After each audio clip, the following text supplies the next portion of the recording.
ToonGrin.com.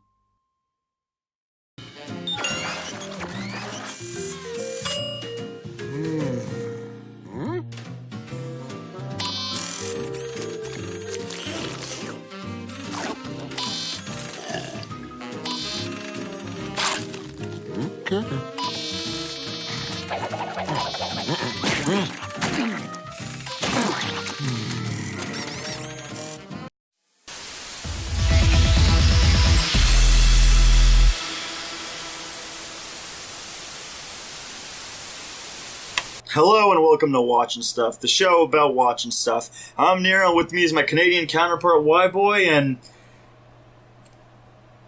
I'm not entirely sure how we got here. Okay? I do. We tried to review one movie and it was just like, oh god, this is boring beyond belief, so let's watch the rest of the movies to see if we can get more content out of it. Then we're just like, oh, we gotta review all of them now. I remember, okay, the way it played out is kind of, actually it's pretty much exactly like that, but the point is, WHYBOY, you had said to me like, oh, did you know that the WWE made another animated film, and at this point they've been building up for quite a while for, oh Jesus, when did the first one come out? The first one came out in 2014? Yep, that was Wrestlemania Mystery for Scooby-Doo. So they've been building up to this point, and they just did one where they did the Jetsons and the WWE Robo-Wrestlemania. Ooh. So, you know, WHYBOY, you made it apparent. You're like, I want to see a bunch of the animated films that come out this year. And I'm like, fuck you. But then I was like, okay, I got your back on this one. Because, you know, we're trying to make it our job now. So, okay. So, we watched the Jetsons, WWE Robo-Wrestlemania. And don't worry, we're not actually going to talk about that movie. Because the chain of events that exploded from this was, we started here at the Jetsons and the WWE Road to WrestleMania, and we were like, wow, that fucking sucked. It was so fucking boring. There's nothing to talk about. Yeah. This movie went on for what, an hour and 30? Yeah, it's just an hour and 30, just traditional length, and it felt like it went on for 3. How are we going to do this? How are we going to do a show for you for 30 minutes? And we were like, that's it. We'll watch all the WWE animated movies. And then we can take all the stuff from that to basically just say how much better those are compared to this one. And then it just became all sort of like, now we gotta just do a whole discussion on what makes a good WWE crossover movie with the Hanna-Barbera characters. Not the Jetsons. You don't do what the Jetsons did. First and foremost, fuck the Jetsons. I'm gonna go on a small tirade right here. Fuck the Jetsons, okay? The Jetsons are fucking stupid. It should be an awesome premise. You're in the future. But you know what? The Jetsons suck. The Jetsons are the shitty version of the Flintstones. At least in the Flintstones, you get to hang out with, like, fucking dinosaurs and shit, and hot cave women, and occasionally a green alien that says, hello, dum-dums, and all that kind of cool shit. You go to the Jetsons, nothing. White people, as far as the eye can see. I swear to God, man, I don't think I've ever seen a black guy in fucking Jetsons. Yeah, I have no idea. But yeah, I was the same. Basically, in my past, I watched the Jetsons, I watched the Flintstones. And I wasn't really a fan of either one of them, because they were just basically very typical family comedies. They weren't the whole hyperactive sort of stuff that I actually was more used to. Even with the slower sort of animated shows that I watched, those felt more interesting than these ones, because this is just basically just the family sort of sitcom done in the prehistoric times and done in the future. I didn't like the Jetsons more is because it's in the future, but that's just it. They're just pushing buttons and all that sort of stuff. There's not really an interesting aspect to the world outside of that. Because don't you love that it's in the future, but compared to what we have in today's technology, it somehow feels outdated? Yeah, that's the problem with the movie, but we'll get to that. Because maybe to really get to the worst of the WWE movies, we should start off with the first one, and quite appropriately, it's the best one. Scooby-Doo Wrestlemania Mystery. I already did this for a WHYBOY Spotlights like a few years back, but I just rewatched it, NERO watched it for the first time, and for me, it's still one of my favorite Scooby-Doo movies. It's just so much fun in every possible way to it. It's got the best animation, an actually very well done story. It's just a really good movie. Now, we're not going to go through every single movie in the utmost detail, because really it boils down to Vince McMahon is probably running the company into the ground, and he needs to do a cash grab to keep it from going under. That's not in the movies, by the way. I think that's just real life at this point, because it's really weird that the WWE would have to do this. Yeah, basically just to recapture the younger generation of kids. Oh, yeah. Yeah, that younger generation that's into SpongeBob is the same ones that are into the Flintstones, apparently. I think Scooby-Doo Wrestlemania Mystery is it's an awesome flick. It's got a cool mystery, but it also ties in with wrestling. I love the idea that, like, it opens up and we see that Vince McMahon has, like, bought a huge plot of land and has built WWE City. Which sounds like something he would fucking do, actually. Yeah. It really does. Like, I'm surprised he hasn't done that yet. I'm even downright disappointed he hasn't done that yet. Because that would have been an awesome attraction. Like, you could see all the signs and such, and it would just be like, yeah, that's a place that I could actually visit. Yeah. And it's a cool concept, because then you have this city. This is where all the wrestlers are. So what happens? Ghost. Yeah, Ghost Bear. Ghost Bear attacks them all. Ghost Bear. Well, starts by attacking The Miz, which is great, because if you're a wrestling fan like me, you're like, fuck The Miz!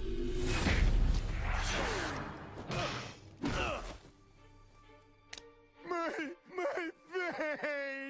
Yeah, watch him get his ass beat. Yeah, and speaking as a non-wrestling fan, it was just sort of like, oh yeah, the Miz is such an asshole character, and he's just like, yeah, he's getting the crap beaten out of him, all his stuff's busted, and it's just funny, because you just know, just from the first instance you see him, he's just one of those big-headed, egotistical characters. And that's what makes this movie so good. Even for non-wrestling fans, you get what all these characters' sort of ideas are.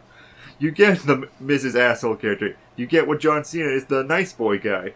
And you get Kane being the demonic antagonist character. Yeah, Kane is just a big, intimidating fucker. That's who he was in wrestling, too. He was just a big, intimidating fucker. Yeah, and the really good thing is that, along with the wrestlers being top-notch, they actually work along with the gang. Again, they're actually, like, progressing the story all together as one group. Isn't it nice, by the way? Holy shit! The characters that are being invasive into the property they're in didn't take over the property. Yeah, they worked along with it. It's like, symbiotic mass and formed. Like, it's got Scooby-Doo ridiculousness, as one should hope for Scooby-Doo, but it correlates everything really well. Everything ties together really nicely. The wrestlers tie together. They do, like, world building, for fuck's sake, to the point where it's like, wow, the WWE feels like it's canon to the Scooby-Doo universe. Yeah, the WWE City could actually be a place in the Scooby-Doo world. Yeah, like, you know how, like, they did that one Scooby-Doo movie with the Hex Girls, and then, like, the Hex Girls became, like, a staple of the franchise, where it's, like, every so often, it's like, oh, man, you remember those Hex Girls? Those smoking hot vampire chicks? Yeah. And they kind of pop up from time to time? I can honestly see this, too, being like, yeah, the WWE is fucking canon. Yeah, I could see them, like, bringing up WWE City in future movies, because it became such an iconic sort of location. If you just showed a picture of WWE City, you could know, yeah, that's WWE City from Scooby-Doo. It's like Vegas, but with, like, the WWE. Yeah, you just slap their names everywhere. Yeah, I really like this. The animation was good. The monster was cool. The opening music video they do for, like, the credit sequence is top-notch. Yeah, it pumps you up. It shows even, like, the live-action shots of all the wrestlers to even get, like, the non-wrestling fans, like, into, like, what the wrestling mood and such. Yeah, and that's the thing. Like, there really isn't too much negative we can say. Some of the wrestlers are played down. The two ones that are played up the most are Sin Cara and John Cena. I was fine with. I like John Cena. I like Sin Cara. I like Kane, who was, technically the, main wrestling antagonist of the film. Yeah. And that's actually more good. Like, in the later movies, you would have, like, a much more wider variety of wrestlers. And that just sort of, like, makes all of them downplayed rather than focusing on two to be the strongest ones. Like in this movie. And we'll see how that goes in the second movie that came out. Which I believe was, yes, the Flintstones. And WWE Stone Age Smackdown. They so desperately wanted it to be alliterative. Yeah. Stone Age Smackdown, because Smackdown is one of the brand shows. Yeah. You were just thinking, like, oh god, what do we put before Smackdown? This one is mixed. It's kind of cool, and it kind of sucks. Yeah, it's so close to actually being like an enjoyable movie. Because we first seen the Jetsons, and so we were very nervous about the Flintstones. But the Flintstones was actually doing a really good job. It actually updated its style to actually work well with the modern day. Like, the jokes were actually hitting, and actually they modernized it in a way, having tablets and such, but it still works within their world. Not like in the Jetsons, where they had, like, phones in their watches that basically popped them into huger screens. Yeah, don't you love, like, it's the future where we have televisions that pop out of our wristwatches. Really, man? Because I got, like, a cell phone that's, like, the size of my palm, and it fits in my pocket, and it's like a computer and a television and a movie theater. I can get porn anytime I fucking want at any given moment of the day. Doesn't even matter where I am. I could be in the middle of church, porn. Public library, porn. Doesn't matter. Go to the Jetsons. Oh, Jesus, can you imagine me in the library trying to watch some sweet porn with this giant TV popping out? Well, you could watch it there, but you just wouldn't care about anybody else. I think that the thing about the Flintstones that worked is animation, still good. They got the art style down. It looked a little bit like the old, but a bit like the new. The only real clash was some of the character models looked kind of weird, because it felt like the backgrounds were sort of the old painted way of doing the Flintstone show. But then the characters were like super duper fucking clean. Yeah, definitely. Like, when we first see Fred Flintstone, I was just thinking, like, that looks sort of like how Seth MacFarlane did Fred Flintstone in his shows. It reminded me of Maxwell Adams, Billy and Mandy. Yeah, that too. It reminded me of that. Well. Voice acting wise, I gotta say, Jeff Bergman, who I think is also the current voice of Bugs Bunny right now, this guy's really at the top of his game for doing mimic voices of these iconic characters. Because I think he was also George Jetson in the WWE one as well. Yeah. So, I mean, he did a good Fred. I gotta take a brief moment. Kevin Michael Richardson, I love you to death. You're one of my favorite voice actors of all time. Brother, you suck as Barney Rubble, and it's not even your fault. I don't put it on you. I put it on the director for not telling you, drop a little fucking bass in Barney's goddamn voice, because Barney's voice is not supposed to be that high-pitched. Let's put some helium into the voice acting chamber. Betty sure would love a vacation. What the heck? I'm in! It sounded like Barney got kicked in the dick, and then his voice never went back down. Yeah, really, it was just so out of place after a while. I also like how Grey Griffin is quickly becoming the woman to play hot characters in the Hanna-Barbera stuff. Because she was Betty Rubble in this. She'll play Jane Jetson. Yeah, right. In the Jetsons. And then she'll play Daphne Blake in Scooby-Doo. Yeah. So it's like, man, she's playing all these fucking hot broads. Yeah, it's just her Good voice on is you, just Grey sort Griffin. of the motherly character. And she just sort of has that sort of motherly voice that goes along with it. I think, I like the Flintstones one. It's got good humor. I love they still keep in line with the stupid Flintstone puns. Yeah. So each character is a fucking pun. So instead of Daniel Bryan, it's Daniel Bryrock. John Cena is John Cena Stone. Rey Mysterio is Rey Mysteriople. Mr. McMahon is Mr. Magma. CM Punk is CM Punk Rock. Mark Henry is Marble Henry. And The Undertaker is The Undertaker. That one they didn't do shit with because The Undertaker's a cool fucking name. Yeah, it just still works. He works in the ground and all that, so it still works with all the stone puns.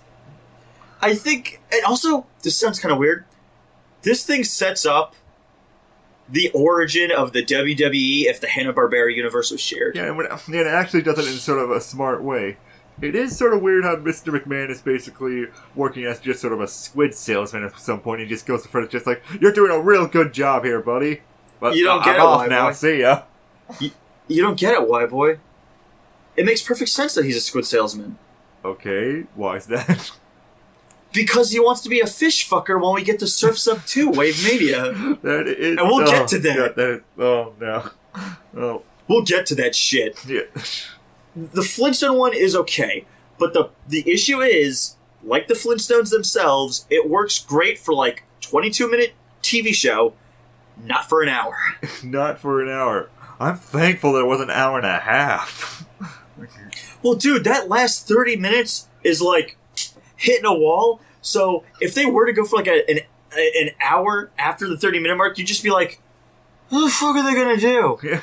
Fred got the fucking money he needed. what the fuck else is there? Yeah.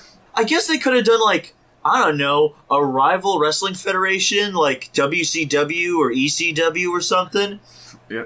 But no, it's like, okay, Fred starts wrestling with a bunch of random people,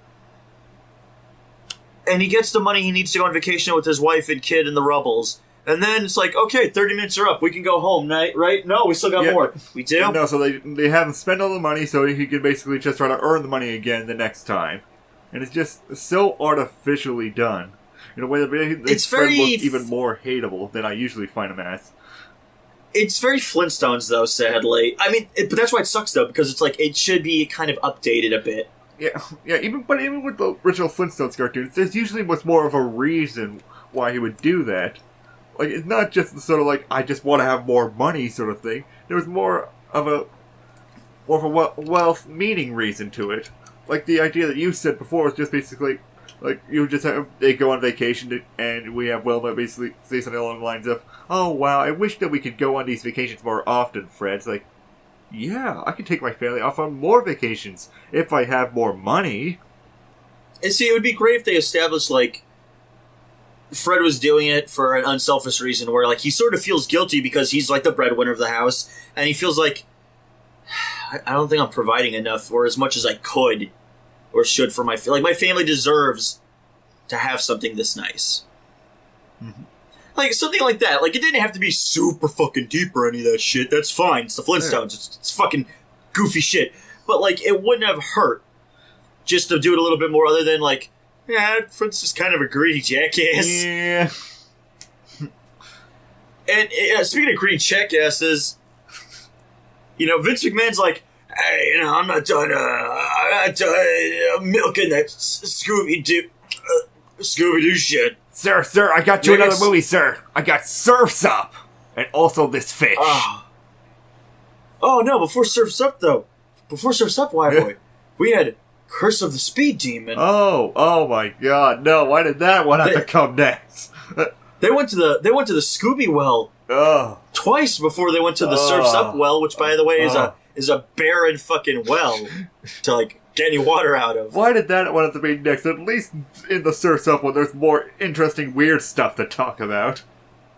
You know what? That's actually true, and we'll get to that. Okay, Curse of the Speed Demon in a nutshell. Take Wrestlemania Mystery and then take a shit on it. Yeah, basically, I said this in my Facebook post that I did online. Basically, take everything positive we just said about the original one, and just reverse everything that we said. Flip the script. So instead of Kane, it's Undertaker? Yeah, Undertaker.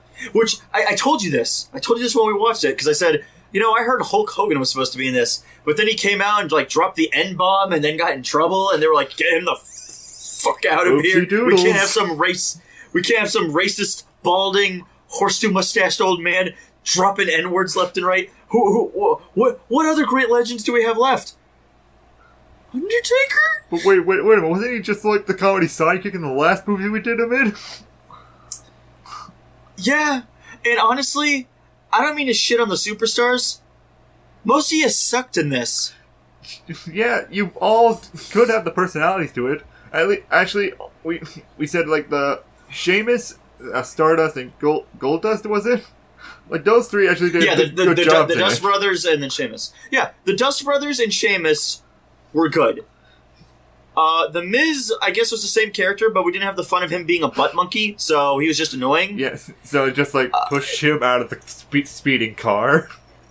And then the vast majority are forgettable as hell. Yeah. Like, I know some of these are new wrestlers. I guess Rusev is vaguely new. I don't remember Rusev at all, but he's the Russian guy, and he's forgettable. Kofi Kingston's forgettable. Michael Cole is annoying as fuck. Yeah. El Torito is fucking boring. Ole! That's it. Yeah, like they say Mexican things, and it's a midget dressed as a bull, but then he's got like two guys who are matador. What the? Vince McMahon, your awkward old man racism really needs to knock it the fuck off in wrestling. It's becoming really weird and out of place in 2017. I mean, Rusev is what? This Russian guy who's like, fuck the American pig dogs. For Mother Russia. Dude, it's 2017. What the fuck is happening right now? Yeah, and beyond just the wrestlers just being all dull and boring, this really is just the wrestling movie, not the Scooby-Doo wrestling movie anymore. Because Scooby-Doo and the gang are just basically complete side characters to everything. They're relegated to, like, background scenery. Shit, there's literally a sequence where after Undertaker's car gets fucked up, Fred goes and fixes it, and Fred spends a majority of the flick asleep. Yeah. And then for some reason, Daphne, the stupid bitch, and Velma, who I guess is now a stupid bitch, these two idiots couldn't go solve any of the mystery on their own. They didn't make, like, any effort to try and figure anything out. They were just like, nope, let's just wait here. Fred, why don't you get up so we can look for clues? I like how Daphne, like, chastises him, like, Freddy, how can you be asleep? Oh, I'm sorry, bitch. I was up all night repairing a car so our friends in the Undertaker can race. What the fuck were you doing? Jack shit. That's what you were fucking doing. Shut the fuck up, Daphne. Yeah, let's continue doing jack crap throughout the rest of the movie. Because that's the best thing they can do. They could have, solved the mystery or anything like that, but... Gotta bring this up because you brought it up to me. Shaggy and Scooby are fucking assholes in this They flick. are the worst they've ever been. I said this in my spotlight, I said it while watching the movie again, and I'll say it right now. They are the worst ever, and I despise them in this movie. Because their cowardice goes how can to they make a them point so unlikable? where they're basically just selfish. Yeah, and that's the fucked up thing is that, despite being cowards, Shaggy and Scooby always pull through. That's what's so charming about them, is that, yeah, they're scared of shit to face these monsters, and yeah, sure, they're fuckers in costumes 99% of the time, but they still fucking manage to find the courage within to stand up and, do what's right. And this one, man, they couldn't give two flying fucks about what's right. Yeah, we just have the Undertaker. He basically tells the two, basically, I want to win the money so I can give it to Dusty Rhodes and his kids, and then also do it for, like, these little underlings that he said they were, so he can do, like, this whole puppet theater thing. Just give back to community and all that. And what do Shaggy and Scooby do? They hinder him at basically every turn. Every time the Undertaker's trying to win this race, they sit in the car and do nothing and complain about it. And then when the car gets damaged and they can't compete, they're fucking ecstatic. They're actually having a celebration with El Torito about, like, oh shit, we don't have to race. We don't have to worry about the ghost. Oh, Shaggy and Scooby, wait, look, the car's fixed now. Oh. And they're like, this sucks. Now we have to go and help the Undertaker. Yes, this man who wanted to get money to help children. And the person you said you were a fan of. Woo! It's such a horrible fate to you guys. Gotta admit, Undertaker's a pretty loathsome cunt in this movie. I mean, he wants to get money so kids could have enjoyable entertainment for their young developing minds. What a self-righteous asshole. Monster all the way through. Fuck him. Shaggy and Scooby are completely in the right on this. Nothing. The only thing shittier than Shaggy and Scooby acting the way they did in this movie has to be Surf's Up. Because that main antagonist is one of the worst fucking things I've ever seen in my life. Wait, original Surf's Up or Surf's Up 2 now? Because Surf's Up 2... Doesn't matter. I don't know. In Surf's Up 1, was there any point where Cody tried to flat out commit murder? I don't believe so. Okay, well, in this movie, Cody Maverick... God damn it, when did the first film come out? Was it... When the first film came out, was it the 2000s? Yeah, 2000s. That sounds like a fucking 2000 name. Cody Maverick. Yeah, basically, for those who don't really know, Surf's Up is the surfing penguin movie that came out during the March of the Penguins era. Yeah, you remember that era where everybody was, like, jerking off penguins because penguins were, like, the second coming of Christ in penguin form? Well, amongst the, like, jerk-off section of penguins between the Happy Feets and the March of the Penguins, which is actually not that bad, they made Surf's Up because when people think good penguin movies, you think surfing penguins in a sort of like sports documentary style. And the original one that I find is actually very interesting sort of movie narrative wise, as it does take that sports documentary style. And now we have the sequel. Do they half-ass it like the sequel? No, it doesn't have it. It goes full tilt with it. It does have some narrative bits, but it's not like this. The sequel, 75% of the time is just a movie, and then the other 25% it's like a guy shows up with the camera like he's been filming them the whole time, and you're like, wait a minute, who the fuck are you? oh, that's a camera guy doing like the documentary show. Oh, because we spent like the last 30 minutes of it just being a movie. Yeah, who is the person shooting it? Nobody else is with us. It's whoever your imagination wants it to be. My guess is it's some kind of hack. No, I think it's a ghost. That would be the shit. Some kind of like ghost film in a penguin documentary. Okay, first off, out of the gate, Surf's Up 2. One of the reasons why this sucks. One, nobody was asking for a sequel to Surf's Up. Yeah, maybe there was that small minority of people just going like, oh yeah, I could see Surf's Up 2. That would be a good movie. I like that movie. Doesn't exist. I don't believe that. I don't believe that audience exists. I believe that is an urban legend crafted by the liars of WWE Studios and Sony Pictures in order to get some kind of conspiracy going here. But let's say that there were. I don't think any of those people would be asking like, oh yeah, you know what would be best for the Surf's Up 2? If we got Wrestlemania in on this. I gotta ask too, I think this is the movie that makes me have to ask the big question. Why the fuck does Mr. McMahon need to be in each one of these? He needs to just be awesome. But especially in this movie, he's putting himself into such a major role into this. As the boss character of these, wait, what was it? The High Five or something like that? No, the Hang Five, because it's like the surf move, Hang 10. Yeah.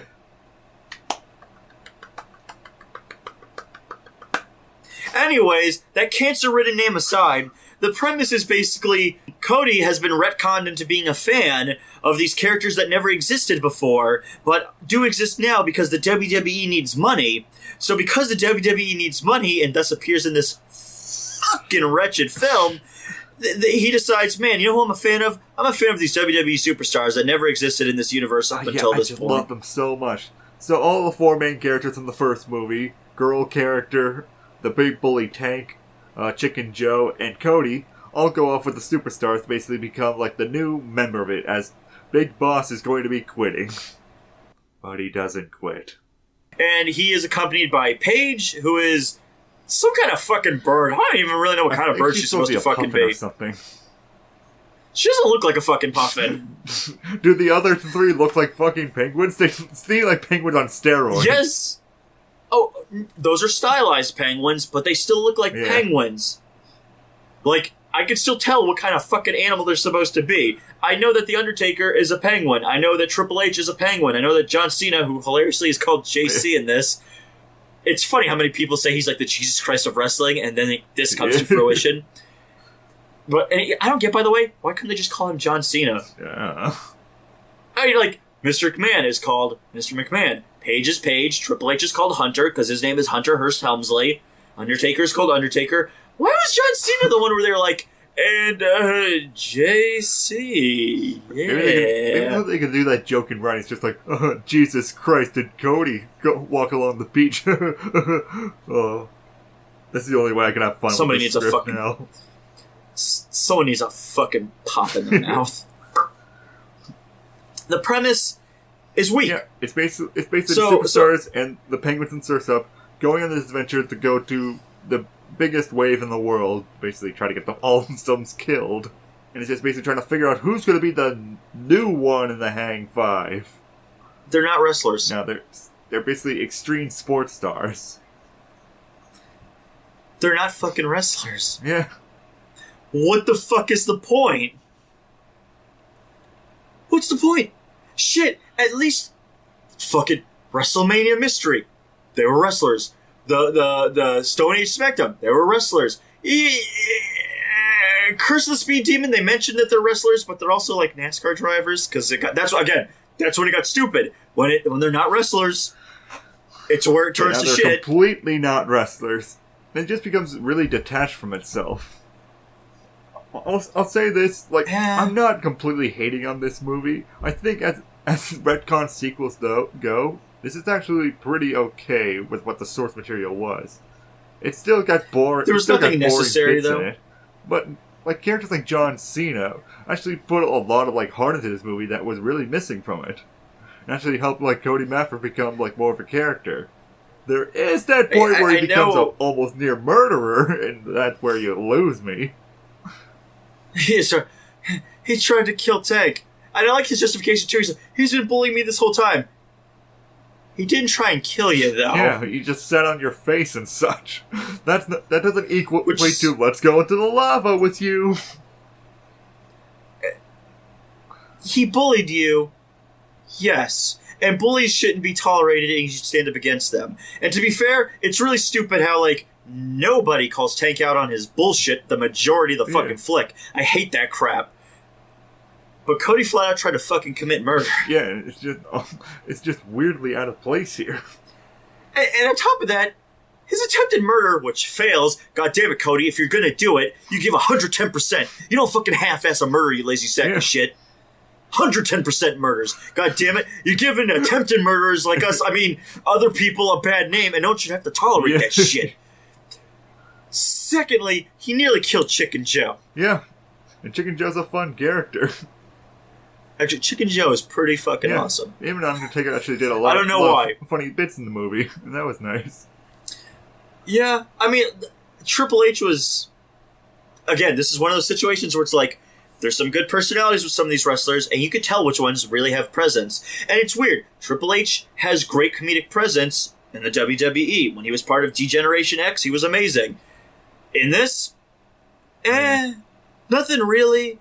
Paige, nothing really. It sort of like hinders them because Tank and Girl Penguin are really such bland characters that the wrestlers don't really have a lot to work off of. It works great because, like, Undertaker is this very dry kind of guy, and then you have someone like Chicken Joe who's, like, super laid back. He's kind of like a stoner bro. And it's like, oh, you could get some degree of comedy with that, sure. John Cena, I loved him in this. He was great. He gave good moral lessons and shit like that. It's fucked up that this was the movie that had that, though. Yeah. Like, he's sitting there, like, talking to Cody, and Cody's like, man, I want to be famous, I want to be, loved, isn't that what you want? And JC Flair just says to him, not me. I want to be remembered for who I am, not what I did. Look, Cody, surfing's awesome and all, but there are a lot more important things in life. You'll see. Oh, that's a good fucking moral. It's too bad it's coming into this shit. Yeah. Also, Vince McMahon wants to, like, blow a fish. Yeah, just... The entire fucking movie. Here. And otters like fish. I just wish you could milk a fish. That's really all we can say about that scene. I'm just gonna,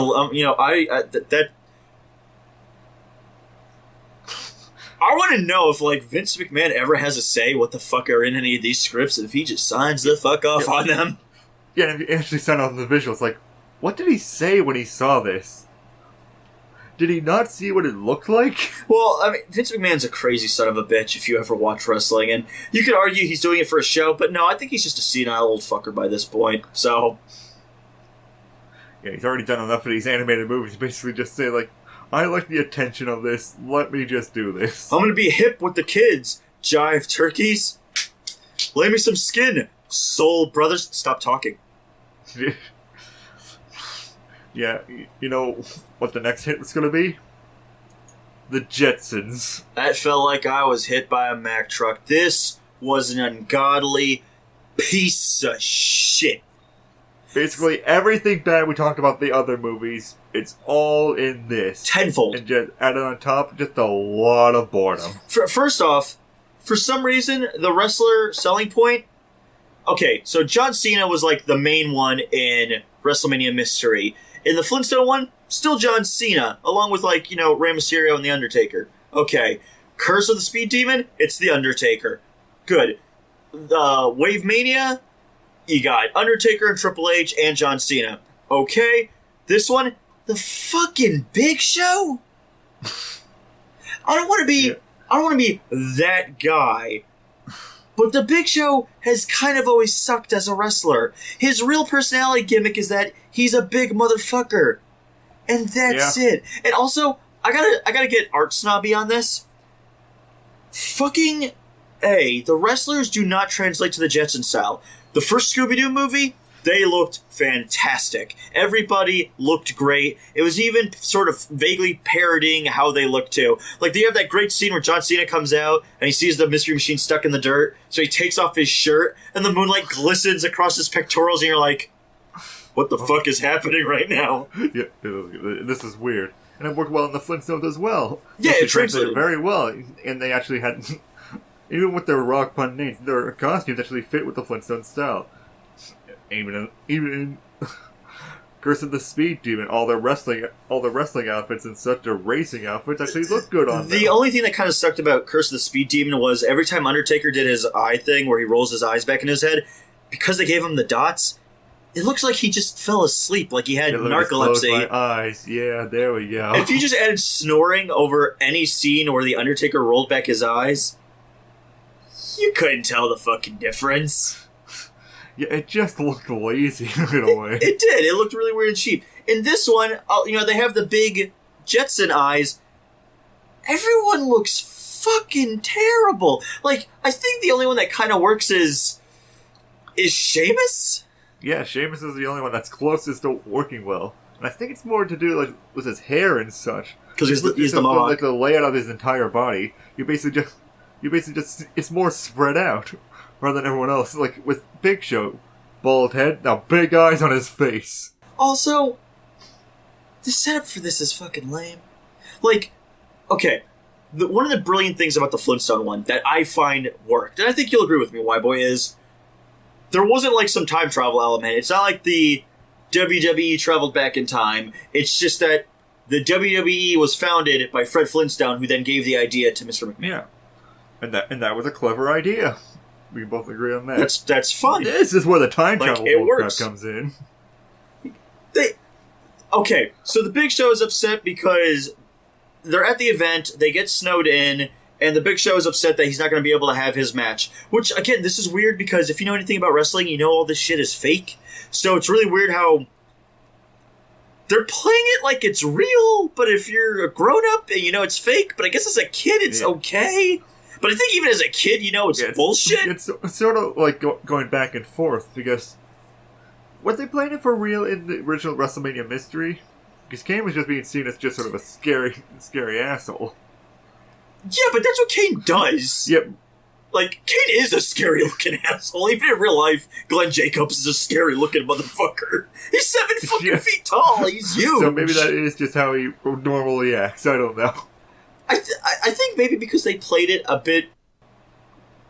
it was way more tongue-in-cheek in WrestleMania Mystery, because, like, they have that great bit where it's like, Sin Cara is going to tell us a legend. Does he talk? No, but it's okay. John Cena just looks at him. Don't worry. I speak Lucha Libre. And all he does is, like, badass flips and poses, and he tells this bitchin' epic tale about Sin Cara's great-grandfather who wrestled a demonic bear, and you're like, yeah, that happened. Like, none of the fun shit's here.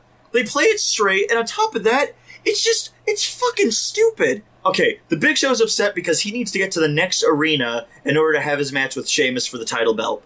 But for some reason, I guess the Big Show didn't realize this, they were snowed in, so the rest of the WWE wasn't going to be at the next arena anyways for the title belt match to happen. So Big Show steals a plane, I guess, because he just happens to have one, and he flies through the frickin' snowstorm and gets frozen in ice. And I guess he disappeared forever. Nobody went to go look for him. No news was ever reported about this guy disappearing. That's it. So then in the future, George Jetson gets a new job from Mr. Spacely to go drill for things. He goes down to the Earth's surface, which, by the way, now we know that the Earth is apparently a frozen, barren wasteland. That's really nice to know. Just living on, like, big plate buildings. Yeah, I guess we're living on borrowed time right now. So they dig for something. I don't know what. It's not like oil or anything. They don't really say. It's just digging. He finds the Big Show. He thaws him out because he can't let his boss know that a surprise appeared because his boss said no surprises, which is the flimsy excuse to abduct the Big Show. Yeah, I don't think he meant by no surprises. He means that don't destroy anything of mine. It's funny that Mr. Spacely basically meant, George, don't fuck this up. Sure, like 5 seconds later, George fucked it up. Yeah, you gotta be blunt with George, because he's basically sort of like Peter Griffin if he was in the future. He's like dumb Fred Flintstone, which is ironic, because Fred Flintstone's the fucking caveman. Yeah, but at least Fred Flintstone's smart enough to actually have some, like, get-rich-quick schemes. He did create the WWE, he's not a complete buffoon. So, then the Big Show's like, oh, the WWE exists in the future? Shit, I'll finally get my title belt. Goes there, they're all robots. For some reason, humans are not allowed to wrestle. And then the flimsy through line in which this movie builds its foundation on is, in the future, we all got lazy. Yeah, just super lazy. We just like push buttons to do our work, and that's just tiring for us. It's like they're trying to Wall-E us. Because you remember how, like, Wall-E's like, it gives you a message of, like, we're lazy and we need to take care of our planet, otherwise things are going to get the fuck point. Yeah, it's not building itself up. It didn't build itself up to really earn that sort of Wall-E. No, fuck this movie. It's horrible. And it just keeps getting worse. Because then after the Big Show goes and beats up the robots and gets the belt, he takes over the world. Yeah. No real reason. You get... This isn't a point A to B. This is point A to fucking New Jersey. How the fuck did the writing go this route? And the fucked thing is, this was produced by the same guy who did Wrestlemania. Wrestlemania Mystery. Same guy. It seems to me like it's sort of the problem with where you come up with the idea first, and then you're just trying to write your way to that idea. No, like they came up with the point that Big Show takes over, and they're like, how do we get to here? Yeah, exactly. It feels like that sort of plot, because everything else afterwards is basically just sort of like blah, blah, blah, blah. And everything before that is just blah, blah, blah, blah. I think, okay, first off, quickest way to fix this. The WWE exists in the future. Sales are waning because it is the future. People are bored at the idea of humans fighting. A new federation comes in, have it be held by Eric Botoff, a parody of Eric Bischoff, and have him be a robot, and have him be a robot that holds robot wrestlers. And they have a rivalry with the WWE. Yes, you have to find a way now to work in George Jetson. It's not, how do you do that? I'm not entirely sure. But I bet that you can do something that Mr. Spacely has a profit margin in the WWE. If they go under, he loses profit margins, he puts George Jetson on it. There you fucking go. Because, like, Mr. Spacely always gives George stupid shit to do for no apparent fucking reason. Yeah, even in this movie, they more make the point, just like, nobody really trusts George to do anything right. Actually, like, every worker, including the robot workers, fucking hate George. They just know he's a mess up. Like, no one fucking likes George. So, fuck it. There. I gave you a better reason. It's streamlined. That way Vince is like, what do I do? I got these superstars, but we're going under. What can be done? We got these new robot wrestlers coming in. They're going to drive us out of business. And George is like, well, we need to find a way to elevate the WWE. Go from there. I know. Let's put poison into their veins. That's a good George Jetson idea. Oh, Jesus. God damn it, George. God damn it, George. All the wrestlers are dead now. So, Big Show takes over. They travel back in time to 2017, to the exact day that Big Show went missing, and they go to the WWE. Now, this is where the fucking humor just is stupid. Yeah, it just drops dead at this point. It really does. It goes like flat. who's that guy who's basically making the same joke over and over again? Oh, Seth Rollins. Yeah, Seth Rollins. All he does is bitch about shit like a pussy. Is that his character now in wrestling that I'm unaware of? He bitches like a pussy? Yeah, because that's his character here. Jesus Christ, Seth. Fucking demand a better storyline for your character, for Christ's sake. If that's what you're like, you come off as a whiny pissant. No one wants to deal with that shit. Yeah, and this is just the extreme version of that. And then every other character is just sort of like, boop, nothing. Vince McMahon. Hey, the nothing characters. The Usos, nothing. They're boring. Seth Rollins, annoying. Fucking Big Show, he's just a loudmouth. Alicia Fox, nothing. Fucking Roman Reigns. Dude, you suck in the ring. You suck in wrestling as a whole. You sucked in this. Fucking A, Roman. Retire. Yeah. I don't want to see you anymore. You suck. The only saving grace out of the crew was Sheamus. I don't know why. I really don't know why. Because it's not like Sheamus was particularly great or anything. He was just, honestly, less crappy than everyone else. And frankly, I think it's all in the accent. Yeah, it probably is. he just seemed to have a bit more like a comedic timing, even with his accent. That actually just pushed even his crappy humor all more forward than everything else. Yeah, this sucked. So then after they take all the wrestlers to the future, they came back a month late, so Big Show took over the whole world with his small army of robots. Yeah. Just roll with it, because the fucking movie's wrapping up. Sheamus beats the Big Show, they go back to the past, and now WWE in the future uses human wrestlers. And all the robots just are out of wrestling jobs now. Yeah, and all the robots are out of work. Yay for discrimination! Fuck this movie. Yeah, it's just... How do you fuck this up? Yeah, it's just so dumb. Like, it has all... I told you. All these, like, clever ideas and such. Like the Jetsons in the future... Like, the humans in the future being lazy. That whole Wall-E theming. But it really has no idea how to put it in a way that basically makes the humans empathetic. That comes... It more makes them come off as just the fuck out of nowhere. Yeah, it comes off more as just so lazy and stupid. Like, when they go into the past, and you have the Jetsons standing on the sidewalk. And they're just standing there, expecting it to move. They don't know how to walk. Why don't they walk? Because they don't know how to walk, apparently. Because they can walk in their house, but they can't walk on a sidewalk. No. The joke doesn't work. Yes, the sidewalk doesn't move, and they're used to moving sidewalks. They walk around their house, though. George walks at work. Hell, he has a conveyor belt where he walks. It doesn't make sense. Oh, by the way, god damn it, one of the dumbest jokes of the whole movie. Big Show gets on a walkway, and he's shocked that there are moving sidewalks. Don't take it to an airport. He'll be shocked everywhere. Brother, you came from 2017. How fucking stupid are you, bro? Like, when the writers wrote this, were they still thinking, like, hey, remember when the show originally was around and this wasn't really that prominent of a thing? It doesn't work now. Yeah. The way that I put it to us while we were watching it, it's just like, it's an outdated movie. It is. That is a perfect summation. Updated, outdated movie. And it's such a shame because even if we went with my idea, and I wouldn't even want it to be them wrestling robots, I want them to be wrestling fucking aliens. Yeah, Jetsons never did that, though. That's why it sort of got boring after a while. Yeah, but if you got fucking Orbity, therefore establishing aliens fucking exist anyways, just put fucking aliens in there. It's one of the reasons why the Jetsons suck so bad, because it's like, it's the future. Yeah? Yeah, it's just people. Yeah. No, aliens aren't a fucking thing. Technology's still cool, right? Yeah, look at Rosie. Doesn't she, actually look really old and outdated when you come to think of it now, because she runs on, cogs and shit? She looks like a fucking clockwork robot by this point when you think about it. It doesn't make actually any sense. Yeah, it's not a high technology world anymore. It's just sort of outdated by everything that we have nowadays.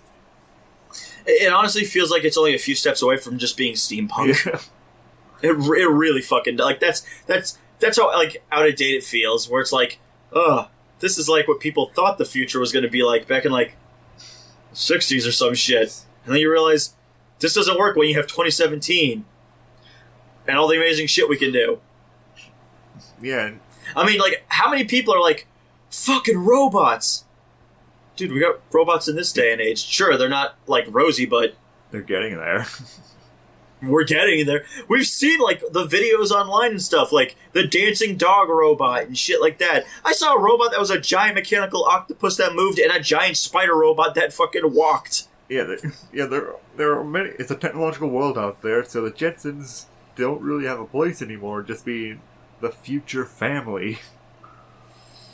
Yeah. Unless they actually fully updated themselves to really change the technology to fit with our world, to basically make it more futuristic. Because now holograms are what we all think the future's going to be all that shit Iron Man does and crap in the movies, in Marvel. We expect that kind of shit at this level of is that what the future's going to be like holograms and shit? Not just a tiny little screen popping out of your wrist. That's what it feels like. I think the Jetsons is the worst one, hands down. No debate. It's hands down the rock bottom of the whole bunch. Rock bottom as a motherfucker. And honestly, after that, I don't want to see any more WWE ones. I mean, I will watch them with you when they come out. No question. I got your back on that. I don't see what else is really left. I mean, hell, I can't help but keep thinking about it. The Curse of the Speed Demon, it's a racing movie, right? It's a racing one. Why didn't they use the wacky racers? Yeah, well, why not? That would have actually been a lot more fun. You know, it would have made sense. You could also give the advice, you know, actually add Scooby-Doo into the whole thing, not just lay in the background somewhere. Well, like, the thing that gets me, it's like, it's a WWE superstars with, like, crazy whacked out racing cars. Yes, if only Hanna-Barbera had a property that had a close premise about colorful racers and wacky cars. Don't worry, Nero. Here's one that looks like Mad Max. Oh, that stupid fucking comic where they had to, like, take a shit on wacky racers. At least I got that cool commercial I showed you for that car commercial where it's like, this is what a live-action wacky racers could look like. Isn't this fucking awesome? Yeah. Can we get a movie like that? No. Not at all. But yeah, what would you rate the other of your WWE movies? Starting from rock bottom with the Jetsons. WWE rock. Robo Smash. Okay. So the Jetsons are rock bottom. Surf's Up is... Oh, God. It is a crud chowder. It's almost mad, but it's just still kind of too crappy for my taste. It really is. Curse of the Speed Demon. You know what? That's a fucking rock bottom too. That's a piece of shit if there ever was. Watch that piece of crap again. It's rock bottom. The fucking Scooby Gang being second string characters in their own fucking movie. Fuck that noise. The wrestlers being boring as hell. Fuck that noise. The Stone Age Smackdown, that's a meh. It's not really a good watch. It's okay, it's enjoyable, but it is sort of meh. Like, if you don't see it, you're not gonna really give a shit. Yeah, even if you do see it, you'll probably forget about it soon after. You'll probably forget about it. Wrestlemania Mystery, that's a must-see. It is on the same level as Scooby-Doo meets Kiss. It is the right kind of crazy. It indulges in every aspect of what it is. It indulges in the wrestling. It indulges in the insanity of it all. And you know what? It's a good time. It's a good time. It's got good animation. It didn't get fucking lazy as everything progressed. Fuck. Yeah. Those are my ratings. And I would agree with every single one of them for the exact same reasons. Definitely a must-see for WrestleMania Mystery. If you haven't seen it yet, if you're just thinking like, oh god, this stupid WrestleMania Scooby-Doo movie, I don't want to see that stupidity of my Scooby-Doo. No, that's the wrong mindset to go into. You should be celebrating how stupid this is. And just how much fun they're having with it. And it's also taking it this more serious route. It's like what I'm talking about in my latest cartoon corner. It's the juxtaposition of taking a serious-looking monster like this ghost ferocious bear and having like Scooby and Shaggy almost arrested it, but having a completely goofy spin to it. Having WWE City rules to basically make them have to fight Kane. It just makes it a fun adventure to everything. Only Vince McMahon would buy himself his own city and then like have his own fucking laws that he himself would also... If you stay out of the house after 11, you shall be flogged. He takes out like the wrestling belt and beats people with it. What about... So like, that's the thing. It's not that the idea of putting WWE with these cartoons is necessarily bad. I get it. You know... A lot of wrestling's appeal now is being aimed towards a younger generation. It's the PG era. That's fine.